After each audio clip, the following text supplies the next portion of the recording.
আমরা বুঝলাম শেষ জামানায় টিকে থাকতে হলে আমাদেরকে এরকম দৃষ্টিভঙ্গি নিতে হবে, এতটুকু বুঝতে পেরেছি। কিন্তু এই দৃষ্টিভঙ্গি অর্জিত হবে কিভাবে এই বিষয়টা আমরা বুঝতে পারছি না। পরিবেশটা নষ্ট করেন না। এই দৃষ্টিভঙ্গি অর্জিত হবে কিভাবে এটা কি জানা দরকার নাই? আচ্ছা, আসুন সেদিকে কথা বলি। প্রথম কথা প্রিয় ভাইয়েরা, এই দৃষ্টিভঙ্গি অর্জন করতে হলে আগে কলব পরিষ্কার করতে হবে। কি করতে হবে? আচ্ছা, এটা কিভাবে হবে? সার্ফ এক্সেল দিয়ে ঘষবেন? আচ্ছা, কলব পরিষ্কার করার জন্য আমি কয়েকটা ফর্মুলা বলে দিই আগে।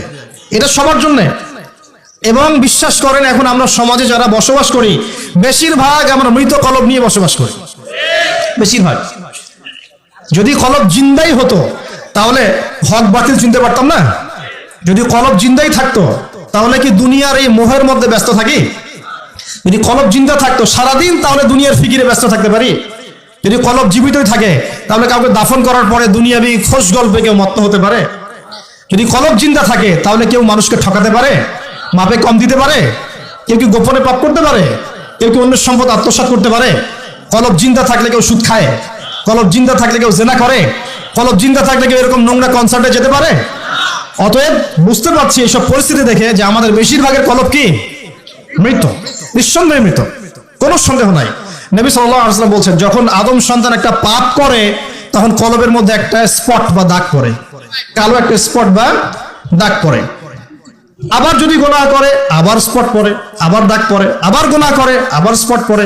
গুনার উপর গুনাহ করতে থাকে পুরো কলবটা কালো কুচকুচে কুৎসিত হয়ে যায়, দুর্গন্ধযুক্ত। অনেস্টলি বলেন তো দেখি, অনেস্টলি বলেন যে আমাদের কলবগুলো এখন এরকম না? আমরা কন্টিনিউয়াসলি পাপ করি না? কতবার দিনে আস্তাগফিরুল্লাহ ওয়া আতুবু ইলাইহি পড়ি? কতবার? নবী সাল্লাল্লাহু আলাইহি ওয়াসাল্লাম এমন একজন ব্যক্তি যার আগের গুনাহ মাফ, পরের গুনাহ মাফ, তারপরেও তিনি দিনে 100 বার বলতেন আস্তাগফিরুল্লাহ ওয়া আতুবু ইলাইহি। আমাদের তো প্রয়োজন হয় না, কারণ আমাদের তো অনেকের, আমাদের সবার না, অনেকের অ্যাটিটিউডটা এমন যে সে জান্নাতে অলরেডি চলে গেছে এবং তার দল তার সংগঠন অলরেডি জান্নাতে চলে গেছে। আপনার যদি লিজ লাগে আপনি আসেন, আমার কাছে ফর্ম পূরণ করেন, আপনাকে দিয়ে দেবেন। এমন অ্যাটিটিউড নাই? আচ্ছা, এই অ্যাটিটিউডটা কিন্তু ইহুদিদের দর্শন। ওরা এরকম মনে করতো যে আমরা আল্লাহর সিলেক্টেড বান্দা, ইলেক্টেড বান্দা, যদি জাহান্নামে যাইও তাহলে অল্প কয়েকদিন থাকবো, তারপর বেরো চলে আসবো। হ্যাঁ, এই কথা সূরা বাকারায় আছে, পড়ে দেখেন। তো দেখুন প্রিয় ভাইয়েরা, কলব পরিষ্কারটা সবচেয়ে ইম্পর্টেন্ট জিনিস। এখন মানুষ বলতে পারে সুফিজমের আলোচনা করছে। হ্যাঁ, সুফিজমের আলোচনা করছি কিনা তা জানি না, তবে আমি আল্লাহর ইহসান নিয়ে কথা বলছি। কি নিয়ে কথা বলছি? হাদিসে জিবরিলের মধ্যে 4টা প্রশ্ন করা হচ্ছে। কটা প্রশ্ন? 4টা। তার মধ্যে একটা প্রশ্ন হচ্ছে আখবিরনি আনিল ইহসান, হে মুহাম্মদ সাল্লাল্লাহু আলাইহি ওয়াসাল্লাম আমাকে ইহসান সম্পর্কে বলুন। জিবরাইল আলাইহিস সালাম প্রশ্ন করছেন। কে প্রশ্ন করছেন? ইহসান কি? নবী সাল্লাল্লাহু আলাইহি ওয়াসাল্লাম বলেন আনতা আবুদুল্লাহ কাআন্নাকা তারাহ, তুমি এমন ভাবে আল্লাহর ইবাদত করবে যেন তুমি আল্লাহকে দেখতে পাচ্ছ। ওয়া ইল্লাম তাকুন তারাহু ফাইন্নাহু ইয়ারাক, তুমি যদি আল্লাহকে দেখতে নাও পারো জেনে রাখবে যে আল্লাহ পাক তোমাকে দেখছেন। এই ফিলিংসটা মানুষের মধ্যে থাকলে কি মানুষ পাপগুলো কন্টিনিউয়াসলি করতে পারে? যদি পাপ হয়েও যায় সেটা তওবা করে ফিরে আসবে, তাই নয় কি? আচ্ছা, এখন দেখুন কি করতে হবে। এক নাম্বার বলছি যে অন্তরটাকে পরিচ্ছন্ন করতে হবে। পরিচ্ছন্ন করার জন্য প্রথম কাজ কি? প্রথম কাজ হচ্ছে 5 ওয়াক্ত নামাজকে আঁকড়ে ধরা। কি করা? 5 ওয়াক্ত নামাজকে আঁকড়ে ধরা। যদি আপনি জামাত মিসও করে ফেলেন বাসায় পড়ে ফেলবেন, নামাজ বাদ দেওয়া যাবে না।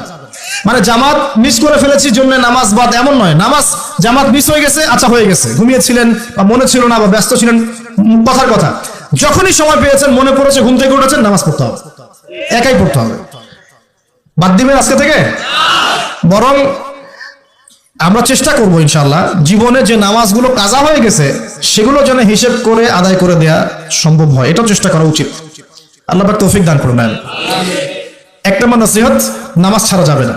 কারণ একটা হাদিস যথেষ্ট। নবী সাল্লাল্লাহু আলাইহি ওয়াসাল্লাম বলেছেন যে মান তারাকা সালাতান মুতাআম্মিদান ফাকাদ কাফারা, যে ব্যক্তি ইচ্ছাকৃতভাবে নামাজকে ছেড়ে দিল সে ব্যক্তি যেন কুফরি করলো। কি করলো? কুফরি করলো। মুআয বিন জাবাল রাদিয়াল্লাহু আনহু হাদিসে এসেছে নবী সাল্লাল্লাহু আলাইহি ওয়াসাল্লাম বলেছেন মান তারাকা সালাতান মুতাআম্মিদান ফাকাদ বারিআত মিন জিম্মাতিল্লাহ, যে ব্যক্তি ইচ্ছাকৃতভাবে তার উপর অর্পিত ফরজ নামাজ ত্যাগ করলো সে ব্যক্তি আল্লাহ পাকের জিম্মেদারি থেকে মুক্ত হয়ে গেল, তার উপর আল্লাহর কোনো জিম্মেদারি নাই। প্রথম নসিহত, যদি অন্তর পরিচ্ছন্ন করতে চাই নামাজ। মনে থাকবে ইনশাআল্লাহ। আল্লাহ আমাকে তৌফিক দান করুন, আপনাদের সবাইকে তৌফিক দান করুন। 2 নম্বর, বেশি বেশি কোরআন তেলাওয়াত। বেশি বেশি কি? কোরআন তেলাওয়াতের কোনো বিকল্প নেই। প্রত্যেক দিন কিছু কিছু আয়াত এবং সূরাগুলো অবশ্যই তেলাওয়াত করার চেষ্টা করবেন। যেমন আমি বলে দেই, মনে রাখেন, কিছু শিখেন। 1 নাম্বার সূরা ফাতিহা, 2 নাম্বার সূরা ফালাক, নাস, ইখলাস তিনবার করে সকাল সন্ধ্যা। সূরা ফালাক, নাস, ইখলাস, কুল হুয়াল্লাহু আহাদ, কুল আউযু বিরাব্বিল ফালাক এবং কুল আউযু বিরাব্বিন নাস তিনবার। সূরাতুল কাফিরুন ঘুমানোর আগে একবার, সূরা হাশরের শেষ 3 আয়াত, সূরা বাকারার শেষের 3 আয়াত, ঠিক আছে? তারপরে সূরা মুমিনুনের কিছু আয়াত, আয়াতুল কুরসি, সূরা আলে ইমরানের শেষের 10 আয়াত, সম্ভব হলে সূরা মুলক, প্রত্যেক জুমায় সূরাতুল কাহফ, অথবা আপনি চাইলে এই যে মানুষ অনেকে ঝাড়ফুঁকের সমস্যা হয় না, বদনজর লাগা, ঝাড়ফুঁক, কুফরি কালাম, সেসব ক্ষেত্রে আপনি সূরা জিনের প্রথম 10 আয়াত, সূরা সফফাতের প্রথম 10 আয়াত, সূরা ইয়াসিন, সূরা কাহফের প্রথম 10 শেষ 10 এগুলোর উপর আমল করতে পারেন। ইনশাআল্লাহ দেখবেন আপনার জীবনে বরকত আসবে। আপনি চোখ লাগা, বদনজর, এই যে হিংসুকের হিংসা, চোখ লাগা, বদনজর, কুফরি, তাবিজ কালাম এগুলো থেকে বেঁচে থাকবেন ইনশাআল্লাহ। আল্লাহ পাক আপনার পরিবারকে আপনাকে বাঁচাবে ইনশাআল্লাহ কোরআনের বদৌলতে।